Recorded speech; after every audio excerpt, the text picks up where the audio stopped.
Ever since it was revealed, Avatar Frontiers of Pandora has been constantly compared to Ubisoft's other first-person shooter franchise, Far Cry. But is Frontiers of Pandora really just a copy and paste job of Far Cry, but with blue alien people? Let's find out.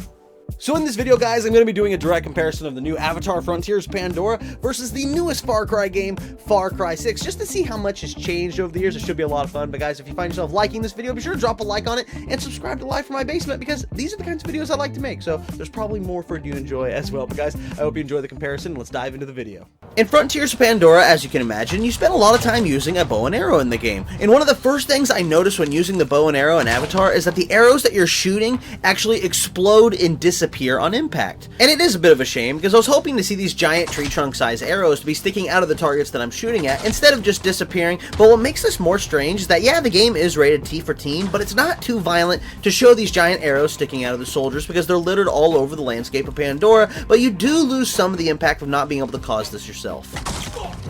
While in Far Cry 6, any arrow shot from your bow, whether it's shot into a target or an opponent, can be seen in-game and recovered from the battlefield. And this is something that I wish Avatar Frontiers of Pandora did as well.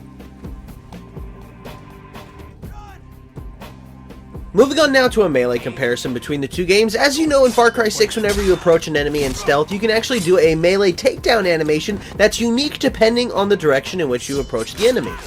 These animations can be pretty over-the-top and violent, and I was hoping to see something kinda like this in Avatar, maybe not as violent, but instead we just got a basic punching animation. I was hoping to see a cool takedown animation in Avatar that really showed off how much bigger the Na'vi are than the human soldiers, but instead we just got this basic punching animation.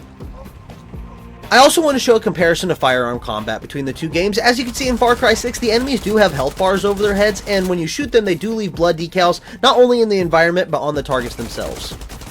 While in Frontiers of Pandora, the only enemies with health bars are large animals and people and vehicles, while the RDA soldiers themselves do not show any health bars or show any blood decals of any kind.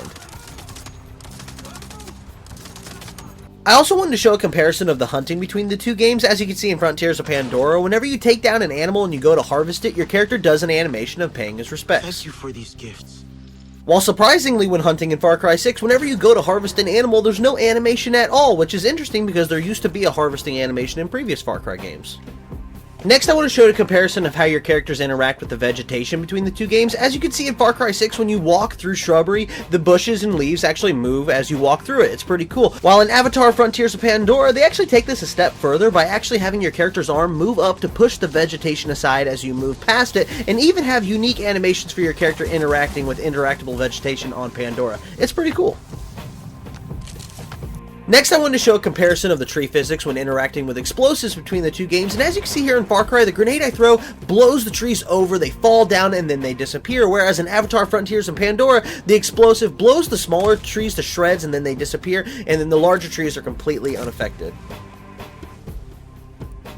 And while testing the explosives, I wanted to compare how they worked in the water between the two games. And as you can see here in Far Cry 6, when this grenade explodes in this pond, the water actually explodes into the air, and there's a really impressive ripple effect that ripples through the pond. It looks really great. Whereas in Avatar Frontiers of Pandora, when I get the explosive to go off in the water, there's a little splash effect at the center where the explosion is, but there's no ripple at all through the water, and ultimately Far Cry looks much more impressive.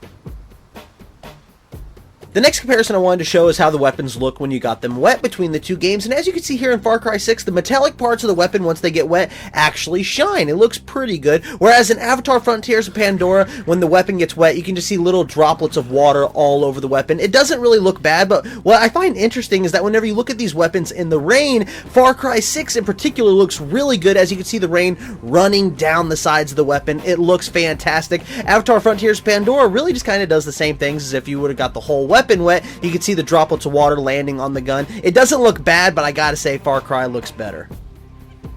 I also wanted to make a comparison of the muzzle flashes between the two games. As you can see here in Far Cry 6, when I shoot the AK, it does have a pretty decent muzzle flash, but more notably, each bullet has a pretty significant smoke trail behind each round. It's really stylistic and Hollywood-esque, and it looks awesome.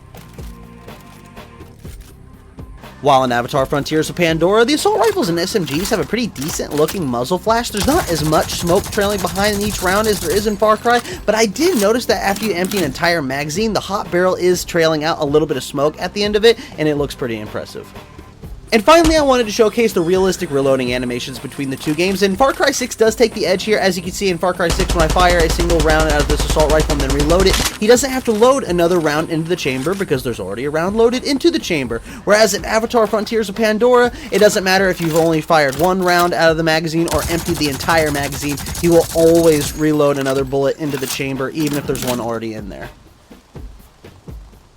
Well, guys, this has been my direct comparison of Avatar Frontiers Pandora versus Far Cry 6. And I always say when I make these comparison videos that I don't make them trying to say that one of these games is way better than the other or anything like that. I mean, there's certain things that Avatar does better than Far Cry and certain things that Far Cry does better than this new Avatar game. But I will say that there's some decisions made for this new Avatar game that I thought were kind of weird. Like the arrows disappearing. I thought that was kind of strange because they don't in Far Cry. They're both made by Ubisoft Studios. And like, it's not because it's, you know, seeing these giant tree trunk-sized arrows sticking in humans is too violent, because there's bodies littered all over the landscape of RDA soldiers filled with these giant arrows. We just can't do it ourselves, and it kind of takes away a lot of the punch of using a bow and arrow, and especially in this new Avatar game when that's most of the time the weapon I've been using is a bow and arrow. And to see your arrows just explode on impact, whether you're shooting soldiers, animals, trees, anything, it just, I don't know, it takes a lot of the punch out. That, you know, it's decisions like that I wish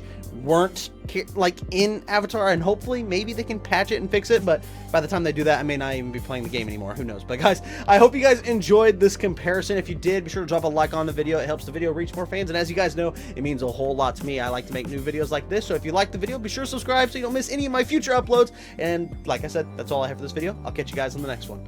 See ya.